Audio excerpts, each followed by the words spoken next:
Welcome to Kibbe on Liberty. Today we talk with Dr. Edward Lopez, one of the leading public choice economists in the country, and we're going to talk about the climate for free market ideas on college campuses, efforts to stifle his speech, and also talk about Public Choice 101. Check it out.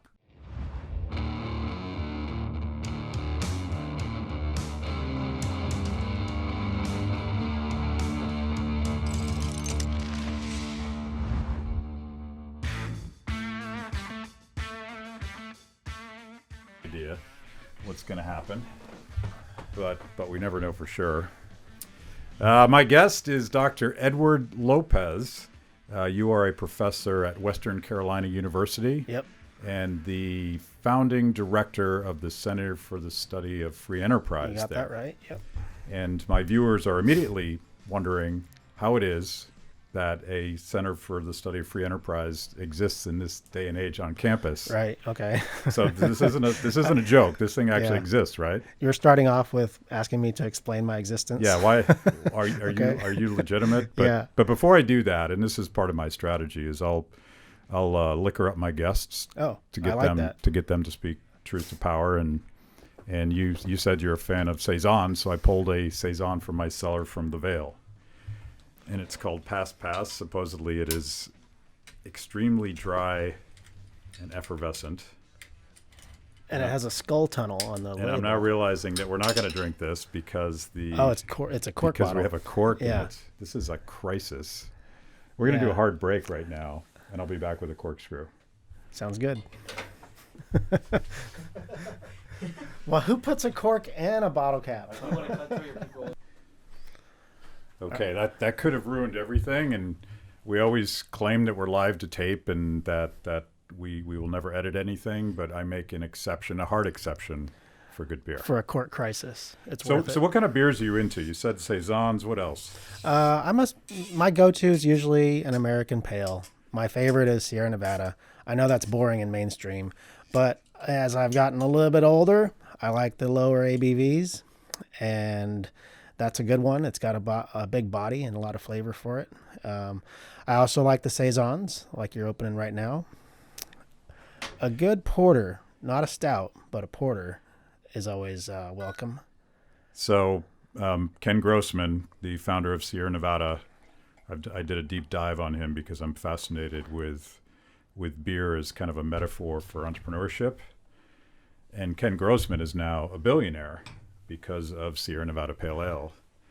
And he started, I think he probably started illegally, but he was running hops from Yakima, Washington down to wherever Sierra Nevada is, central northern Hop California. runner, Chico. Chico, yeah.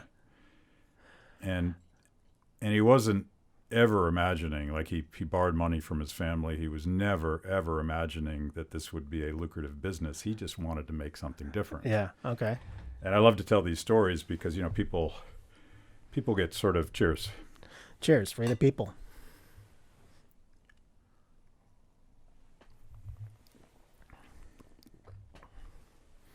It's really nice. So there's supposedly honey in this, and I get Yeah, a it little comes bit through. of that, but it's not sweet. It's very dry. True to the little style. bit tart of the style. So now that we have a beer, we can get back to what we're talking Yeah, about. we're going to be talking about beer. Well, let's just talk about beer then. Okay.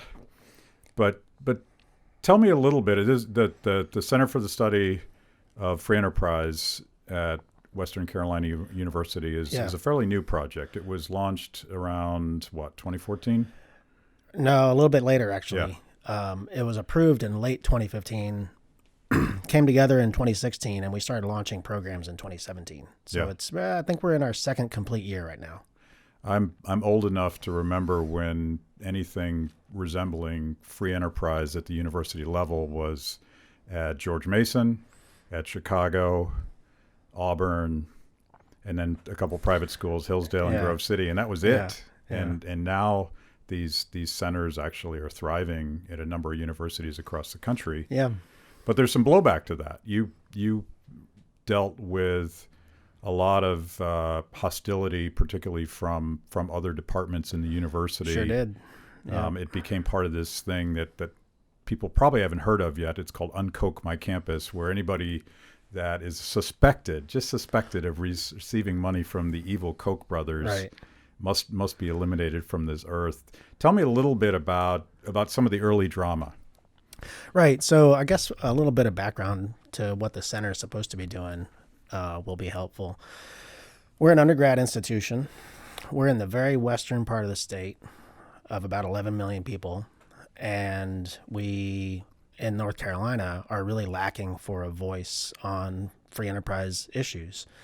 So, putting all those things together, the center is designed to support students and faculty on projects they were going to be doing otherwise, but also to sort of lever up those projects and have them be part of the voice from the West. Yeah. That's kind of one of our taglines, is the voice from the free enterprise voice from the West. So, when I moved to North Carolina from Northern California, I thought I knew my geography, but it helps to point out that as far west as you think the state of North Carolina goes, drive another hour, and that's where I live. Yeah. Keep going another hour, and that's where Western Carolina University is, and then go another hour, and that's where the border for Georgia and Tennessee is. So it's a very remote part of the state. The population isn't that dense. The nearest city is Asheville, and that's where I live, which is almost an hour away from campus. So, what we want to do is, in this environment, is at an undergrad institution, is say, okay, Mr. Student, Miss Faculty Member, you guys want to work together? You guys want to achieve great things? You guys want to work on this issue that affects public policy in the state, but you don't have the resources for it? Here's the Center for the Study of Free Enterprise to support you and what you want to do.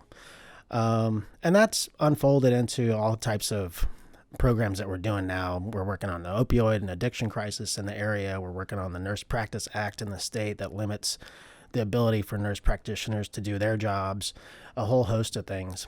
So a lot of it seemed to be sort of focused on regional economic development and empowering people. That's right. Yeah. And, that's a big part of the university's overall mission, because in a sparsely populated area, the university is a big presence, and we traditionally, and actually by our written mission, take it upon ourselves to sort of be one of the leaders in the region's economic development. So the center does that stuff too. And you might ask, well, what's wrong? What's the big problem with those things? This doesn't sound scary so far. Yeah, you might ask that. But we have to rewind to when I was proposing the center, and the way that was perceived, and the way that a lot of folks got agitated based on that perception. So to put it, I think, in those terms, here's a free market economist with longtime ties to the Charles Koch Foundation. He's got a big pot of money promised from the Koch Foundation, and he's coming in here to, change the university and alter the curriculum in a way that serves the interests of the Koch brothers. I looked you up, by the way, on Koch My Campus. And am I on there? You are on there. That's great. And the fact, I'll drink to that. Yeah, drink to that. Yeah. Like, this should be a scar of honor. Cheers to that. But part of your list of crimes is past president of the Public Choice Society. Oh God. and past president of the Association of Private Enterprise Economists. I always have a hard time with that one. Right. And these are all gatherings of free market scholars that do academic research. So your bill of particulars is particularly damning to some people. Yeah, and the irony there it's is okay here. We'll tolerate it here. Yeah, I mean, the irony there is, like, real free market scholars, they wouldn't probably let me in. I think that's an overstatement. But also a public choice society, it's not really that type of environment as much as it is just folks from political science and economics getting together and presenting their papers on whatever. It's not even slightly political. It's not even ideological in the sense that you've been accused of. And it has roots in free market ideology, but a lot of our past presidents are lefties and don't really think about whether they're advocating for or arguing for markets or non-markets. They're just doing their research. Yeah. But you were confronted by this, and I don't know the process exactly, and I don't want to get into too much weeds of sort of the campus culture, but there was a public hearing of sorts where you were you were being asked to explain the mission and purpose of the new center, and a professor from the humanities department showed up, and it's fascinating to read. I read his statement, and it goes on and on and on about intellectual tolerance and diversity of opinion, and how we need to have that environment. But, and you know what they say about everything that precedes the but we can't have this guy, and we can't have these ideas because that's intolerable. Right. And this is playing out on campus writ large, but you were the target. In a faculty senate meeting. Yeah. Without any warning. So in other words, on the record. So you were like set up. And, the phrase intellectual honesty came up so many times in that letter, which is a way of accusing, the person you're talking about of being a liar. Yeah. At the end of the day, I was accused of being a liar multiple times by a colleague in front of everyone else on record for wanting to establish this center. Yeah. Mm-hmm. But your approach to this, and this is why I want you to lead with this story. Your approach is appears to have a happy ending, and you said, I have nothing to hide. I would love for this entire community to judge me based on our work and based on our ideas, and that's what you proceeded to do. Yeah. So my reaction to all of this, after sort of absorbing the blow, is to say, well, look, I'm not going to change what I'm trying to do based on some uninformed and really harsh and ultimately wrong criticisms. I'm going to play the long game, and I'm going to push through and get this center up and running and start these programs that benefit students and faculty in the community. And I'm going to let the work of the center speak for itself. And like I mentioned, I'm in this second complete year of programs. And, so far so good. I think that the reaction is that this is the center and its programs and the things that we're doing are on mission for the university. They're good for the students and faculty and community. And, this notion that here's an operative of the radical right politicizing the university towards the ends of fat cats and big corporations is nothing. The two don't meet. It has nothing to do with reality. Yeah, I love the vernacular, because the far right, the extreme right, was used a lot in the stories. Ultra-conservative, which has been called a lot. Really bad. It's ultra bad. But it shows, and maybe they know better, maybe they don't, but certainly people reading the stories don't seem to understand at all what the classical liberal program is, because it's not ultra-conservative. It's trying to figure out ways to help people to thrive.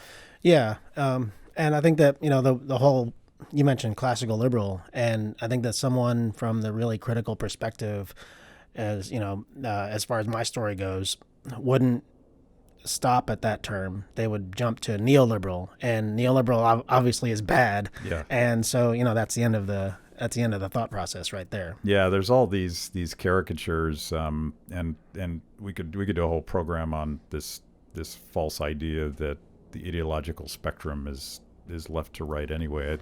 I think it's about authority and oppression versus freedom and opportunity. And it's not party-based either. Yeah, it's not party. It's not left versus right. It's not ideological. It's whether or not you believe in people, basically, in my mind. But let's. I mean, I think it's interesting, particularly that they're attacking you because you were not born a billionaire Koch brother. You started from fairly humble means. Your dad was Mexican. Your mom was from Texas, and I think that perhaps you didn't know it yet, but maybe you became a libertarian the moment that you tried government cheese.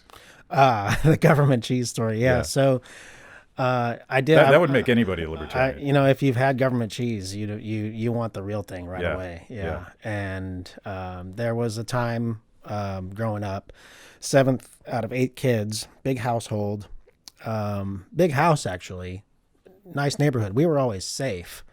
We didn't have to worry about our existence. but we didn't oftentimes have the money to pay the bills.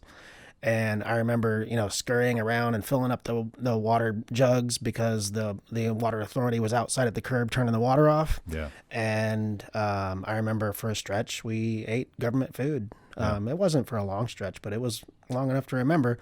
And I think how that fits in the story here is my early interest in economics took shape around programs that are intended to help people in a low income or economically disadvantaged situation. And, we can get into the story if you want to, but the end result, the long and the short of it is economics helped me to understand and be able to demonstrate to people in a persuasive way how there's a disconnect between the good intentions behind public assistance programs, poverty programs, and their actual effects. My mom used to say, she was a nurse and she was also a sort of a serial entrepreneur, one failed business after another. And she used to say that that welfare destroys the human spirit. And, that's part of my early background, my upbringing. Yeah. And what I found in economics was something that squares with that in a more analytical way, like I mentioned, that you could demonstrate and argue and persuade with, that there are good reasons why those good intentions are hard to achieve in a real program where you're talking about real people. So, yeah. And that's like, if I were to characterize your research, you've spent a lot of focus on the unintended and perhaps contrary outcomes of public policies that have a stated intention of doing X, but actually end up creating more problems than solutions. Yeah, I mean, when you set up a whole in the Lyndon Johnson era, when you set up a whole set of programs, Great Society programs, the bottom line of which is to help people get out of poverty, but the end result of which is to create poverty traps for people and ruin untold number of lives, you have a problem on your hands. The stated intentions or stated objectives, they're not meeting up with the actual results. And the way that I began to sort of peel that apart is to understand how the role of people responding to incentives, right? This is the economics of it. Yeah. And, my mom's message of it destroys the human spirit meets with the incentive argument and say, look, we're giving people, the Great Society program is giving people the incentives to do things that make sense for themselves in the short term, but are destroying their prospects over the long term. And that's the nature of the poverty trap. Yeah. And so, what that did is it got me interested in asking, the types of questions like, well, why do those programs start in the first place? This is not some mystery, some secret. Any undergrad taking a decent class can figure these things out and does figure these things out. So why have the programs? Why do they stick on the books? And that got me to start to think about if incentives matter for looking at the welfare recipient and the person administering the welfare programs, maybe we can look at the question of why the programs start in the first place from this perspective. And that's what got me interested in studying politics and bureaucracy from the perspective of economics, which is what, incentives matter. Yeah. So I started the first program was actually me talking with Matt Battaglia, who's the guy who does all the fantastic artwork. Love the logo. On our beer glassware, available at freethepeople.org. For a very reasonable price. Also as a sticker on my desk in my house. Stickers, T-shirts, hats. We're more of a lifestyle brand. We're exactly the opposite of what you guys are trying to do. There'll be no serious ideas dealt with ever on our show. But the first episode, I was sort of describing what I called the George Mason School of Economics, and we both come from the same sort of graduate school environment. That's how we first met. Yeah. And you're so much younger than I am, and I resent you for that. But I think of the George Mason tradition as two filters by which I look at every public policy, and one is sort of the Hayekian market process knowledge problem that always tells me that people here in Washington, D.C. can't possibly do nearly as many things to redesign complex economic systems as they think they can. And so there's that fatal conceit that you know more than everybody else, and you supplant that process. And I think that's a fundamental critique of much of these well-meaning programs. But the other half is the public choice incentive problem. Mm-hmm. And I thought what I might get you to do as an actual scholar in public choice, walk us through some of the basic concepts of public choice economics, and start with James Buchanan and him winning the Nobel Prize. You tell that story in your book. Yeah. Give a plug for your book. Okay. Shameless plug. What's it called again? So my co-author Wayne Layton, Yeah. who you also know from George Mason Economics, and we published this book. It's called Madmen, Intellectuals, and Academic Scribblers. And it came out about 5 years ago or so. The idea behind this book is to situate what we're calling public choice into this question of why do we get bad policies? Why do they stay on the books? But also, and this is where we're, I think, advancing things, is like, why do sometimes these bad policies get repealed? Because that was kind of an underappreciated question in the scholarly world where I live. So public choice at its core sometimes feels quite dismal. It's like, voting is irrational, and bureaucrats are going to eat our lunch, and in the end, democracy dies. And powerful people who are self-interested are the ones who get in control, Yeah. and it's bad for the rest of us. So, but there's obviously more to it than that. Right. It's not just a council of despair. Yeah. And we have these episodes of where decisions that get made in national capitals and state capitals actually do good things or undo bad things. And so this was the real question that we were getting at, Wayne and I, in our book Mad Men. And along the way, we tell the story of public choice and the origins of it through the lens of Jim Buchanan. And as you mentioned, he won the Nobel Prize for Public Choice in 1986. So I think that I was actually a student in his constitutional economics class the day that happened. And so I got to watch the circus and that little vignette. I knew that. I knew you were going to say that. Yep. But the vignette, I read the public choice section this morning in preparation for this conversation, and the vignette about Buchanan and what the New York Times and the Washington Post and all the smart people, right, the intellectuals had to say about it, were exactly, almost verbatim, what your professor showed up and said in your organizational meeting. Right. Intellectual diversity is very important, but not this. Right. No, not this. Yeah. But what was the Buchanan insight? Yeah, so I think that somebody who is looking out the window and trying to understand what's happening in the world, just take, for example, the deficit and the debt. Yeah.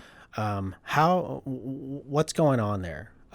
You can have an opinion on it, and that's fine, but the reason it's there can be explained by what we call in public choice and Buchanan's thought. And part one is who's making the spending decisions. It's legislators and their responses to what voters want.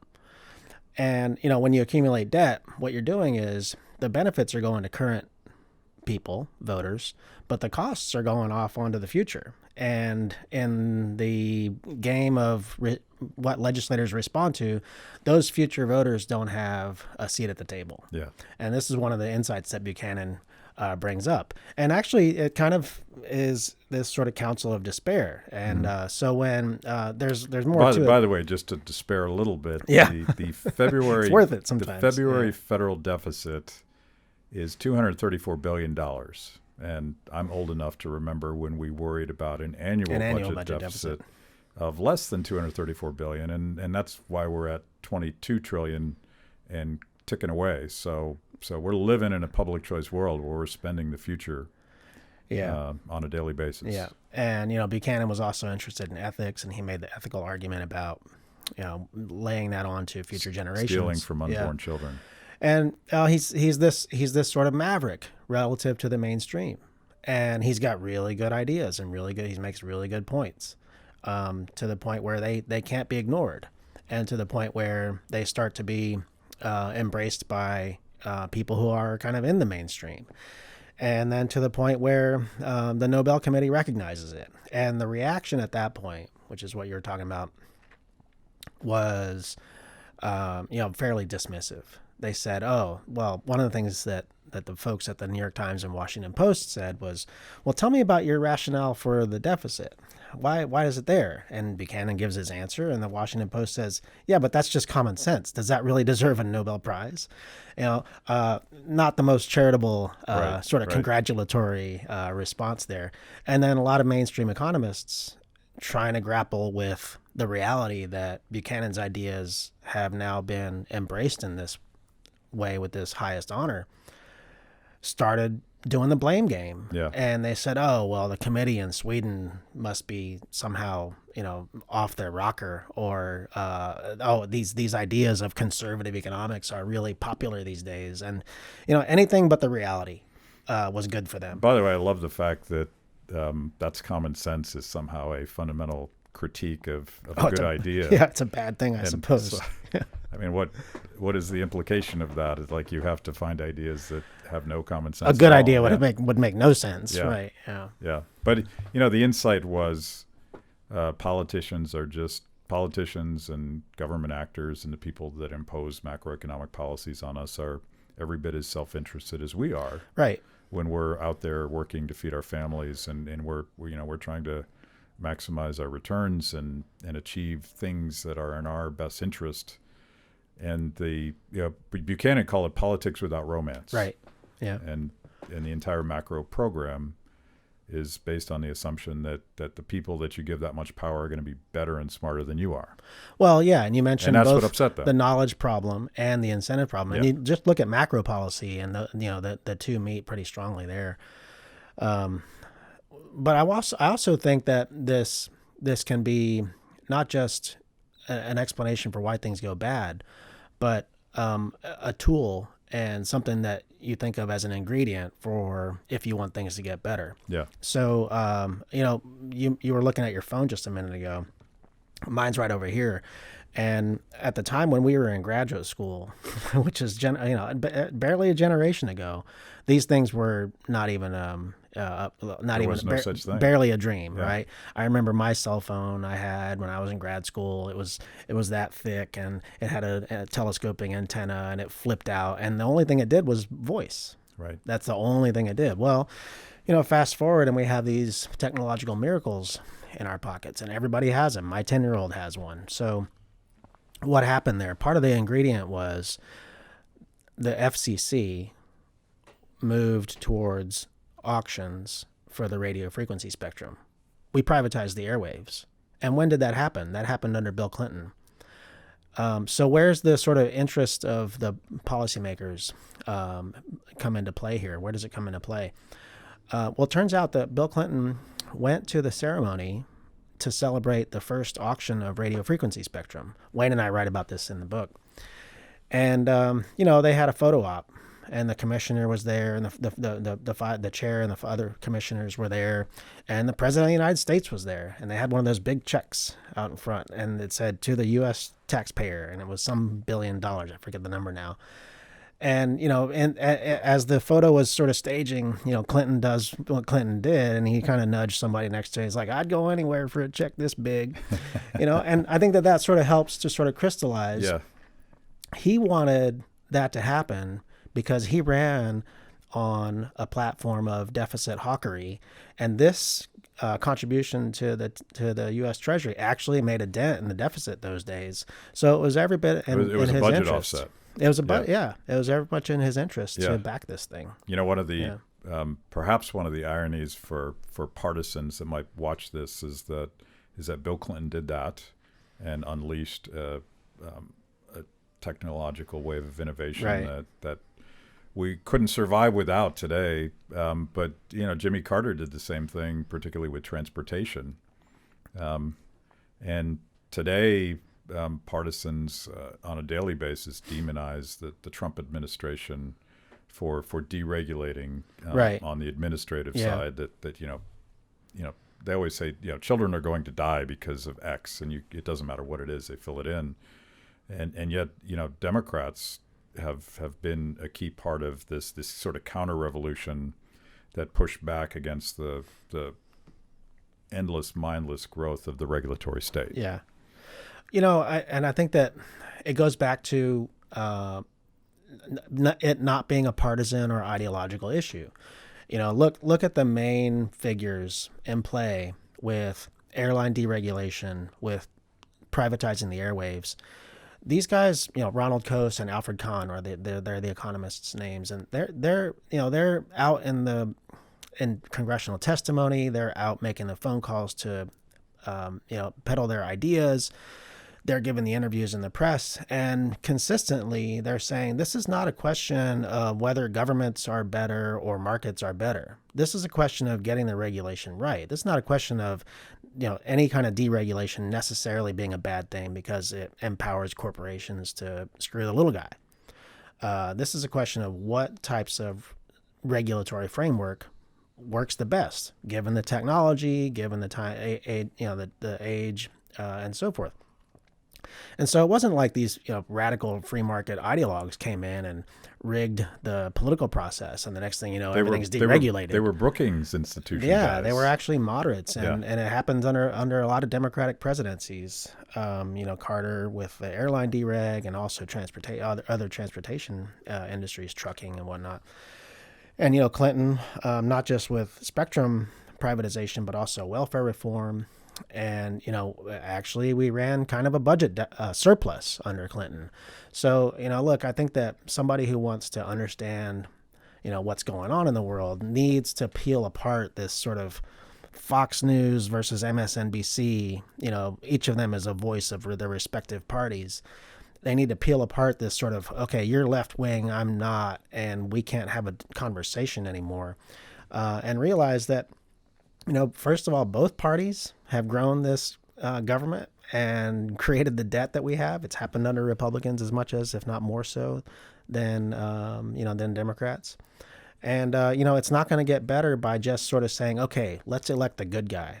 Yeah, I think things might get better if Matt Kibbe or Ed Lopez were elected, but I have too much dirty laundry. I can't survive the process. Oh, I would be corrupted from day one. Yeah. And that's the point I was going to make. I mean, look at the left's reaction to when Obama got elected. I mean, the first thing he did was sort of drop a bunch of his what did he do on marijuana after he got elected? He ramped up enforcement. Yeah. What did he do on the conflicts abroad? He prosecuted them even stronger than Bush did. Right? I think he dropped. I forget what the number is. Logan, do you remember? He dropped so many more bombs than Bush did. Yeah. But he got a Nobel Prize. So the good thing is they front loaded that, right? Yeah. So but point is, once you, and he also very aggressive on deportation. Yeah. Of that's illegal immigrants. That's right. And so part of this political mythology is incredibly frustrating because it's not fact-based at all. And I think that part of the mythology is your party's bad, my party's good. I can't grant you a single point argumentatively. Otherwise, you're going to think that I buy into everything.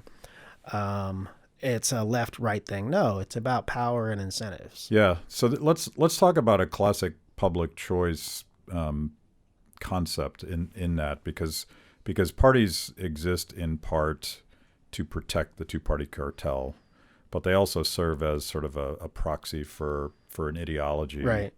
And people will vote Republican because they think they're going to get X, or they'll vote Democrat because they think they're going to vote Y. And you discuss this in your book.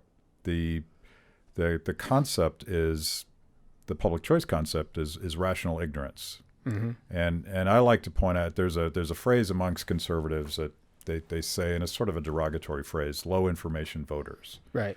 And I always go out of my way to say, I live and breathe this stuff every day, and I am a low information voter. I couldn't possibly know all of the intertwined incentives and who's showing up in which senator's office and what's buried in a bill that no one gets to read before they vote on it. So we live in a world of political radical ignorance, but that's sort of the public choice explanation is it's rational not to know everything because you got more important things to do with your life. Right. I mean, information is hard to get your hands on. Yeah. And let's suppose that you did spend a good chunk of your time looking up the records of every representative that you have all the way up the chain. What good is that going to do you? At some point, you can cast a vote. If you spend enough additional time, sure, you can start writing letters. You can have your voice, resonate louder than other voices do, but it's not going to be that much louder. It's not going to be that influential. And so, the costs are high and the gains are relatively low. And so what that ends up doing is it creates some leeway among people who are making the decisions in the policy world. And, a little while ago, I said they're going to be responsive to what voters want. And now I'm saying that there's leeway to be unresponsive to voters. Well, which one is it? And, it's all contextual. It can depend on what the issue is. It can depend on what the timing is. But I wrote my dissertation on term limits, congressional term limits. And it turns out that Congress voted on term limits, whether to impose term limits on themselves, right? It's kind of an interesting It's like a vote observation. in, was it 95, right? Yeah, so there was a vote in 95. And then there was another vote in 97. Interestingly, there was a Supreme Court decision in between those two. And the Supreme Court ruled that individual states cannot impose term limits on their own members. And that radically changed how members of Congress voted on it in 97 compared to in 95. So when the heat is on is when they're most likely to be responsive to the voters. Mm-hmm. But, how do you generate that heat? It tends to happen almost spontaneously. The political winds blow where they will. Some of it can be engineered, but also at the same time, just count the number of attempts to engineer that, and you'll be close to the number of failures in attempting to engineer that. Oh, I know. I was a Tea Party organizer, right. and we were going to balance the budget, and we were treated perhaps worse than you are sometimes on your own campus for being crazy idea that we would balance the budget, and here we are. The debt and the deficit is unimaginably large. Neither of the two parties want to do that. Yeah. Well, there's no incentive. Another concept that I think is essential, and in another place where I think honest progressives who they don't like crony capitalism. Bernie Sanders, Alexandria Ocasio-Cortez, they don't like cronyism, and they know she actually ran against the incumbent, arguing that he's in bed with Wall Street. Mm-hmm. He's one of the architects of the Wall Street bailout, and public choice economists have this concept called regulatory capture. Explain that a little bit. Well, okay, so if you are in an industry that can be regulated in a way that keeps your competitors out, that's going to be extremely valuable to you. But if you're a consumer of the goods that industry produces, you might be one of many millions of people, and the increased price that you would have to pay to get this benefit to the industry by keeping the competitors out, it might be just a small amount. So this is the story with the sugar program, the U.S. sugar program, which consists of trade restrictions. We don't like the Brazilians. We think their sugar's bad. We don't want them to control the world markets, and then also some price supports. And these go to U.S. Sugar producers. Well, it turns out that the Government Accountability Office does studies on this. And they estimate the number of billions of dollars that's worth to domestic sugar growers and their employees. And they also estimate about how much sugar users pay more for sugar because of these programs. And it turns out that sugar users pay a lot more than what the benefit is to the sugar growers. And, so if you think about, okay, we're going to take a bucket and we're going to scoop some wealth out of consumers and sugar using industries. Yeah. And we're going to come over and we're going to bring that bucket and we're going to dump it onto the sugar growers. Well, it turns out there's big old leaks in this bucket, and the amount that you scoop out is not the same as the amount that you dump on. Yeah. And, there's I don't know how many, there's numerous examples. There's like a galaxy of these examples of regulatory capture. When I worked on Capitol Hill, I convinced my boss, he's from Florida, and I convinced him to write a bill that repealed the sugar program. All right. And how'd that work for him? He ended up loving it. He was a little uncomfortable there for a while because the sugar industry is incredibly politically powerful in Florida. And there's two brothers, the Faneuil brothers, pretty much own the sugar industry in Florida, which is, I think, the primary source. I think the other source is sugar beets in Minnesota, something like that.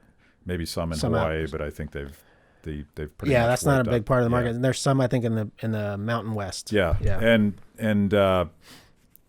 one of the first things that happened after my boss dropped this legislation is that the Republican Party has this annual dinner, and one of the Faneuil brothers, there's two of them, one of whom invests heavily in Republicans and the other one invests heavily in Democrats. Yeah, great. And he actually bought the seat so that he could sit next to my boss and try to convince him that this wasn't a thing. And unintentionally, the whole story we just told about sugar and the concentrated benefits of insiders rigging the system versus the dispersed costs of sugar consumers.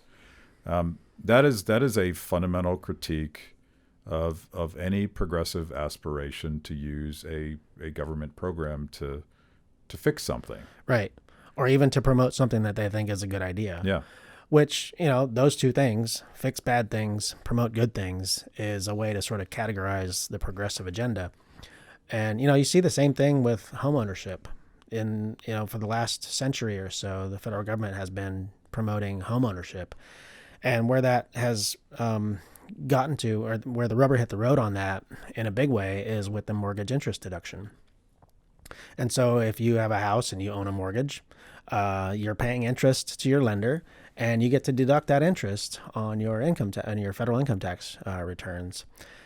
Now, Government Accountability Office does studies on this one too, and what they realize is because housing is counted as a capital good, it's counted as capital in the U.S. economy. What it does is it encourages overinvestment in this form of capital at the cost of underinvestment in other forms of capital, productive capital.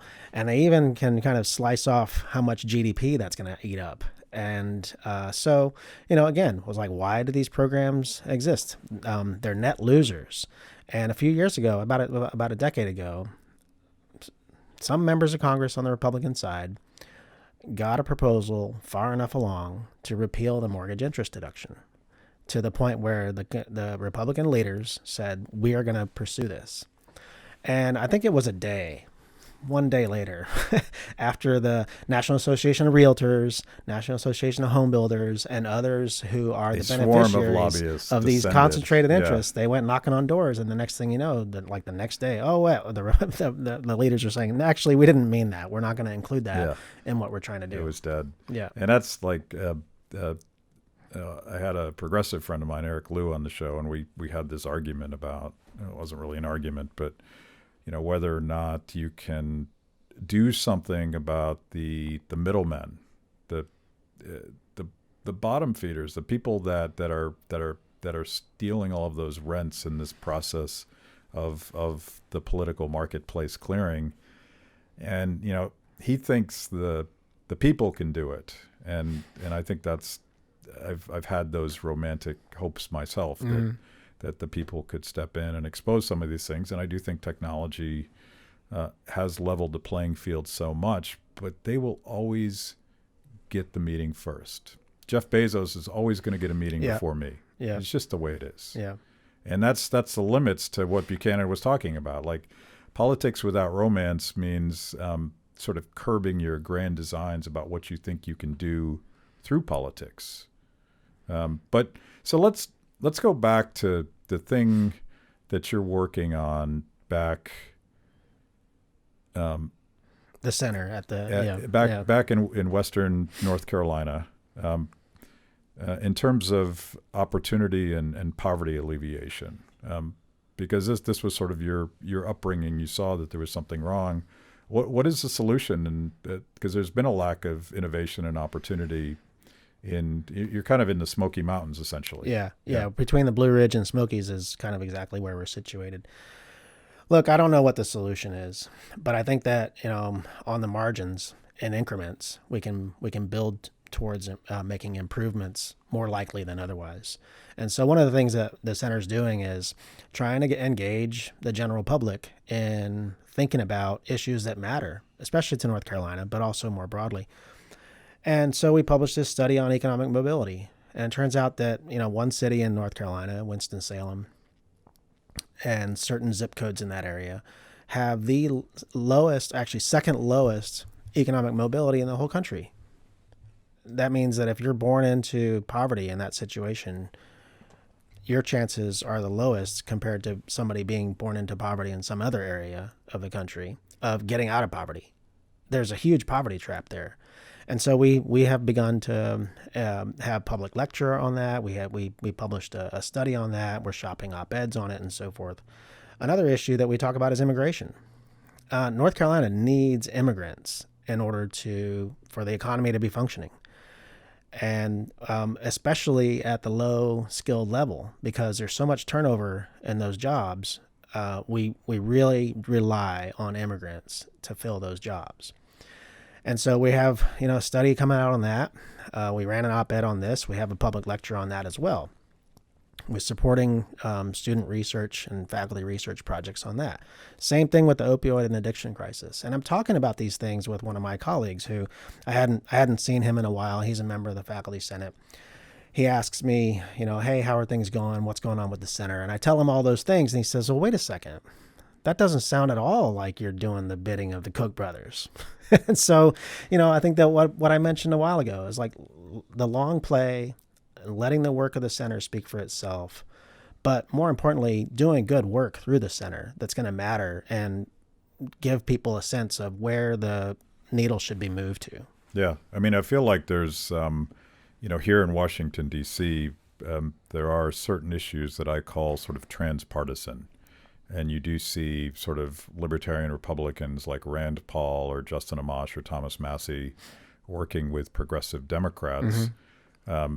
And, the drug war would be one of those things where there seems to be, at least amongst some people on both sides, an acknowledgement that what we've been doing for the last 20, 50, 100 years has had all of these unintended consequences. And as a result, the drug situation in the U.S. is more dangerous than ever. People that used to abuse prescription drugs are now buying really dangerous, deadly drugs because the government has prohibited them from doing that legally. And it's all about economics. It's all straight up incentives, supply and demand, basic stuff. And unfortunately, we're doubling down on the drug war. Right. There doesn't seem to be learning, at least at the federal level. Yeah. Well, and any good that you think is so bad for people that you pass a law against it. The law does not remove the demand curve, right? In the economics explanation in that language, it doesn't remove the demand curve for it, and that's true for sex trade, for drug trade, whatever it is. And what it does do is it moves that trade into the black market setting, and in the black market setting, things are not governed by contract and rights that can be enforced by authorities, whatever they might be, the police or the courts. Things are instead done by violence and by power. And so it's no secret, it's no mystery why through driving the drug trade into the black market, you have the suppliers of those drugs. You have this sort of self-selection effect of the worst kind of folks, the people who have the biggest capacity for violence and doing bad stuff to other people, become the suppliers there. And so, look, at the end of the day, I'm scratching my head and I'm saying again, it's like, why do these things exist? Yeah. And you have to, look at what the incentive structure is for the policymakers to sort of begin to figure that out. Yeah, Bastiat talked about the seen and the unseen. Maybe he was the first public choice guy. Yeah, well, Buchanan would have to acknowledge that if he were still with us. So what is let's wrap this up, but give me your prognosis. I went to research you on Uncoke My Campus. Okay. Yeah. And the good news is that it's actually a good resource for people I might want to have on my show, because there are actually free market centers popping up at a number of universities, people that you likely know.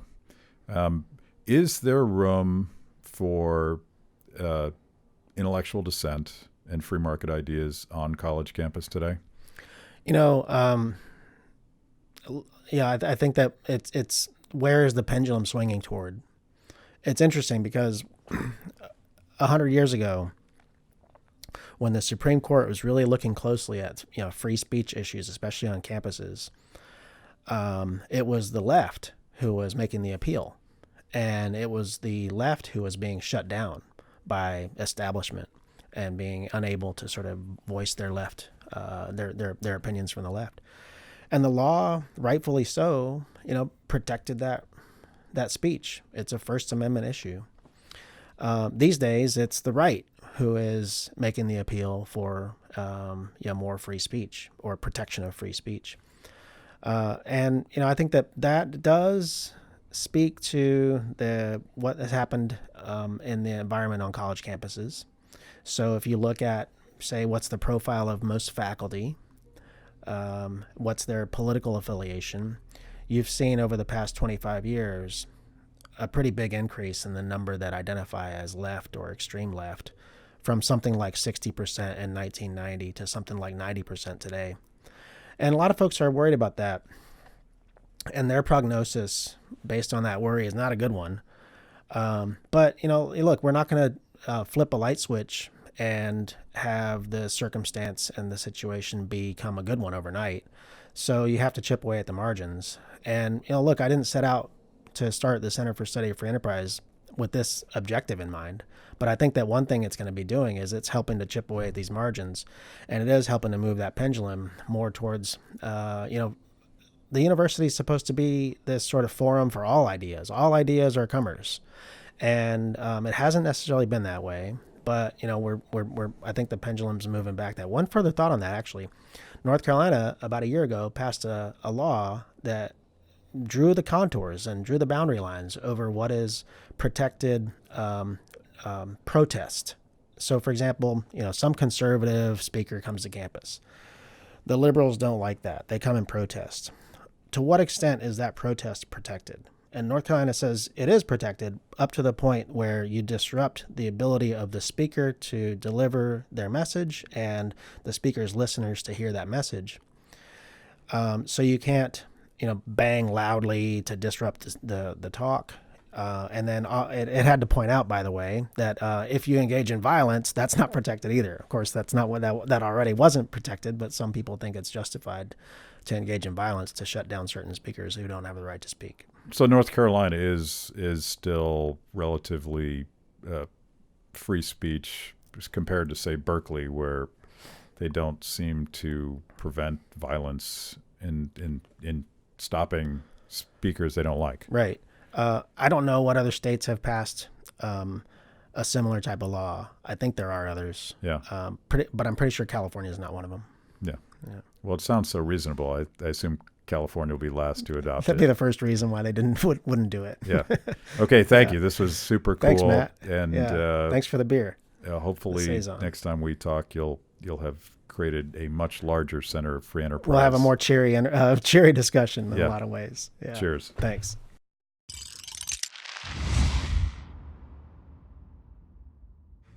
Thanks for watching Kibbe on Liberty. By now, you know this is the most important event of your week. So make sure you subscribe on YouTube.